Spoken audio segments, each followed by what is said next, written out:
باللہ السمیع العلیم من الشیطان الرجیم بسم اللہ الرحمن الرحیم یجاہدون فی سبیل اللہ ولا یخافون لومۃ لائم ذالک فضل اللہ یؤتیہ من یشاء صدق اللہ العظیم وصدق رسولہ النبی الکریم ان اللہ وملائکتہ یصلون علی النبی یا ایہا الذین آمنوا صلوا علیہ وسلموا تسلیما الصلاة والسلام علیک یا سید یا رسول اللہ وعلی آلک واصحابک یا سید یا حبیب اللہ۔ سارے حضرات دروشی پڑھیں، تمام حضرات دروشی۔ الصلاة والسلام علیک یا سید یا رسول اللہ وعلی آلک واصحابک یا سید یا حبیب اللہ۔ اللہم صلی علی سیدنا و مولانا محمد معدن الجود والکرم وآلہ وبارک وسلم۔ تمام تعریفیں اللہ تعالیٰ جل جلالہ کے لیے اور ہر قسم کے درود و سلام نبی مکرم سید عالم صلی اللہ تعالیٰ علیہ وسلم کی ذات والا صفات کے لیے۔ حمد و صلوات کے بعد ہماری محفل میں مقتدر علماء تشریف لائے ہیں اور مشائخ جلوہ فرما ہوئے ہیں، ائمہ مساجد تشریف لائے ہیں۔ کچھ چیزیں زبان سے کہنے کی ہوتی ہیں اور کچھ چیزیں نجی محافل میں بیان کرنے کی ہوتی ہیں۔ ہمارے ہاں رواج یہ ہو گیا ہے کہ علماء کی فضیلت لوگ ممبروں پہ بیان کرتے ہیں، نجی محافل اس سے خالی ہوتی ہیں۔ ہم یہ چاہتے ہیں کہ ہماری نجی محافل علماء کی فضیلت سے بھر جائیں۔ یہ بڑے مقتدر لوگ ہیں جو یہاں تشریف لائے ہیں۔ میں قلبی طور پہ یہ سمجھتا ہوں کہ ان حضرات کا تشریف لانا یقیناً ہمارے لیے باعث افتخار ہے۔ اللہ انہیں بہترین جزا عطا فرمائے۔ میرے بھائیوں، تحریک اصلاح معاشرہ وزیر آباد کے دوستوں نے یہ کوشش کی۔ میں میرپور کے سفر کے لیے جا رہا تھا تو رستے میں مجھے خیال آیا، مجھے کوئی ٹیلی فون ایک دو آئے، لوگوں نے ہمارے عقائد کے بارے میں ایک دو سوال پوچھے، تو میں نے اسی وقت جاتے ہوئے رستے میں فون کیا رانا صاحب کو اور دیگر دوستوں کو۔ میں نے کہا کہ یہ پروگرام رکھیں آپ اعلیٰ حضرت کے حوالے سے، ہم لوگوں کو بتا تو سکیں کہ ہمارا اصل میں عقیدہ ہے کیا، نظریہ کیا ہے، فاضل بریلوی کیا تھے۔ اعلیٰ حضرت رحمت اللہ تعالیٰ علیہ کی شخصیت پر لوگ بلا وجہ گرد ڈالنے کی کوشش کرتے ہیں، لیکن اللہ بڑا مہربان ہے، وہ جس کو عزت عطا فرماتا ہے بے حساب ہی عطا فرماتا ہے، بے حساب شان عطا فرماتا ہے۔ صرف ہمارے اندر یہ غلطی ہے میرے جیسے لوگوں میں کہ ہم اتنی محنت نہیں کرتے جتنی گرد ڈالنے والے کرتے ہیں۔ اگر تھوڑی جد و جہد کی جائے تو چہرے بڑے صاف ہو کے لوگوں کے سامنے آ جائے۔ آج کی یہ کانفرنس امام احمد رضا کانفرنس کے نام سے انعقاد پذیر ہے اور مقصد صرف اتنا ہے کہ بتایا جائے کہ اصل میں ہمارے امام کی شخصیت ہے کیا۔ پہلے سب سے یہ بات سن لیں کہ شیخ الاسلام خواجہ قمر الدین سیالوی رحمت اللہ علیہ فرمایا کرتے تھے، اعلیٰ حضرت کسی سلسلے کے پیشوا نہیں، صرف کسی سلسلے کے پیشوا نہیں، وہ تو اہل سنت کے امام ہیں۔ تو وہ اہل سنت کے امام ہیں تو انہیں اسی زاویہ نظر سے دیکھا جانا چاہیے جو ان کی حیثیت ہے، اور وہ مجدد ہیں اپنے وقت کے، انہوں نے تجدید کی ہے دین کی، تو ان کے تجدیدی کارناموں کو دیکھا جائے گا۔ عزیز بھائی، امام اہل سنت مولانا امام شاہ احمد رضا فاضل بریلوی رحمت اللہ تعالی علیہ 1856 کو بریلی شریف میں پیدا ہوئے۔ ان کے جو بڑے تھے وہ بہت بڑے بڑے عہدوں پہ فائز تھے۔ لاہور کا جو شیش محل ہے وہ اعلیٰ حضرت رحمت اللہ علیہ کے خاندان کی ملکیت رہا ہے۔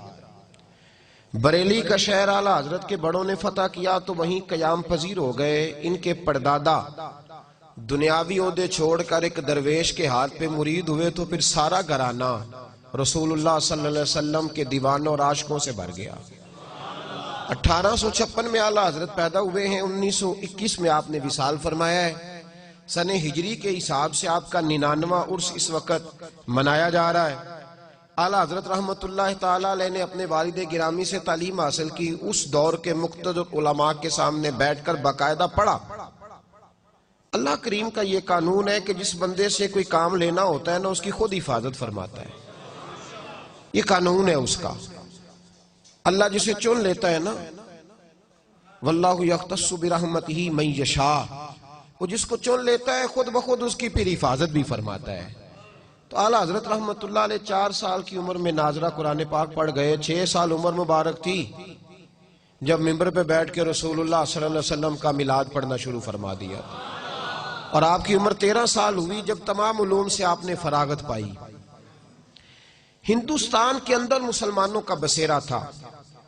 ہم پاکستان بن گیا ہے، پاکستان میں آ گئے، آزاد ہیں بالکل دین پر عمل کرنے میں، لیکن ابھی بھی بہت ساری ہندوانہ رسمیں، مشرکوں کی بہت ساری باتیں یہاں لوگوں کے نظریات میں، عقائد میں، معاملات میں معاذ اللہ شامل ہیں۔ اعلیٰ حضرت رحمت اللہ تعالی علیہ ہندوؤں کے ساتھ وقت گزارتے تھے، لیکن ڈٹ کر ان کا مقابلہ فرماتے تھے۔ ان کا اصل میدان یہ تھا کہ وہ اپنے وقت کے مجدد تھے۔ دین کے حوالے سے جب بھی کوئی گرد اڑاتا تھا تو فاضل بریلوی اس کا مقابلہ فرمایا کرتے تھے، کیونکہ بہت بڑے عالم تھے، بہت بڑے عالم تھے۔ یہ علوم کی قسمیں ہوتی ہیں، علوم کی سمجھانے کے لیے صرف عرض کرتا ہوں، اس طرح ایک آدمی ناک کا اسپیشلسٹ ہوتا ہے تو وہ معدے کی دوائی نہیں دے پاتا، اور جو آدمی آرتھوپیڈک سرجن ہوتا ہے وہ آنکھوں کی دوائی نہیں دیتا۔ یہ مختلف سبجیکٹ ہوتے ہیں۔ اعلیٰ حضرت رحمت اللہ تعالیٰ علیہ 70 سے زیادہ علوم جانتے تھے، 70 سے زیادہ علوم پر ماہر تھے، اور یہ حسن عقیدت نہیں، 30 کے قریب پی ایچ ڈی کے مقالے لکھے گئے، اور دنیا کی یونیورسٹیاں حتیٰ کہ نیو یارک امریکہ نے فاضل بریلوی علیہ رحمہ کے سائنسی نظریات کو تسلیم کیا ہے۔ پچھلے سال ڈاکٹر عبدالقدیر خان کا مضمون روزنامہ جنگ میں چھپا تھا، پاکستان کے روزنامہ جنگ میں، آپ کے سب سے بڑے سائنسدان کا، اور ڈاکٹر عبدالقدیر خان اس نے لکھا تھا کہ میں اپنی زندگی میں جس عالم سے متاثر ہوں وہ امام احمد رضا فاضل بریلوی ہیں، اور اس نے کہا تھا وہ میری پیاس بجھاتے ہیں۔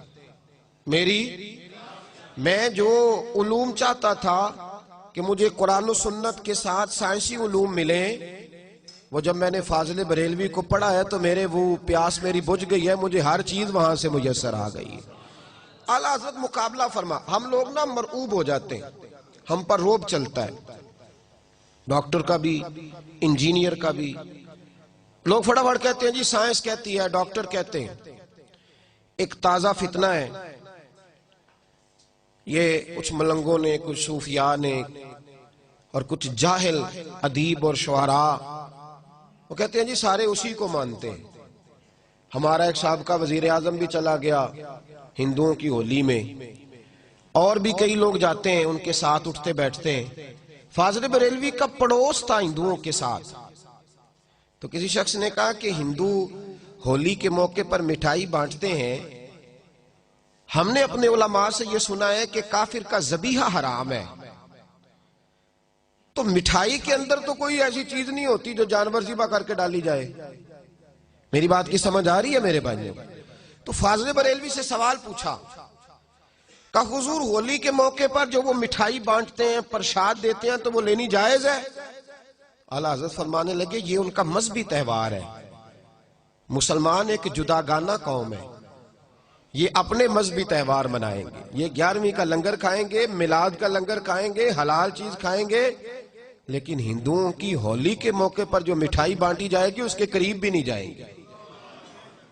بھئی جو مٹھائی گھر آ رہی ہے جب اس سے منع فرما رہے ہیں، اور وہاں ہندوؤں کا غلبہ تھا، بریلی میں کثرت تھی، لیکن ڈٹ کر کے بات فرمایا کرتے۔